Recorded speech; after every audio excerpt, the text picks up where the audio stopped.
خبرې نه نه دا تاسو ته نه ښکاري خو وومن کمیشن چې کوم دی دا د یو د سوشل ویلفیر انډر د وومن ډیولپمنٹ هغې دا برانچ دی نو پروونشل وومن کمیشن چې کوم دی دا تقریبا بس 4 ډسټرکټ پاتې دي په هر ډسټرکټ کې زمونږ د وومن کمیشن برانچز دي زمونږ هلته کې ممبرز اخیستي دي هغې په ترو باندې دی یو کار کوي خو لیکن تاسو دا وایي چې سپیسیفیک د دې ډیوټي څه ده ګوره زمونږ سره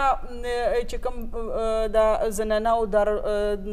دغه دي دارالمان دي دا هغې کې ټیک ټاک چکر وخي هغې ایشوز ګوري هغه هم د سوشل ویلفیر انډر دي خو لیکن پروونشل کمیشن چې کوم ده هغه دې کې کار کوي خو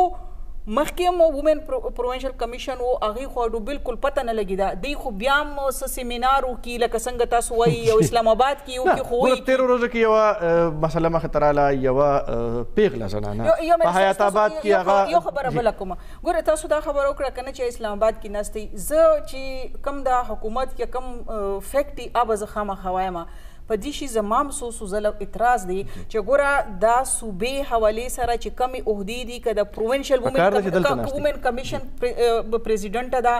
یا د ان پوزیشن وي هغه په کار دا ده چې هغې ښځې له میلو شي چې په صوبه کې ناستئ په خلکو منځ کې ناستئ په هغو ښځو کې کینی پاسي اوس یو ښځه ده هغې تعلق د خیبر پختونخوا نه ده خو هغه سیټل په اسلام آباد کې ده تاسو عهدې ورکئ هغه چېرته راځي انده راځي بالکل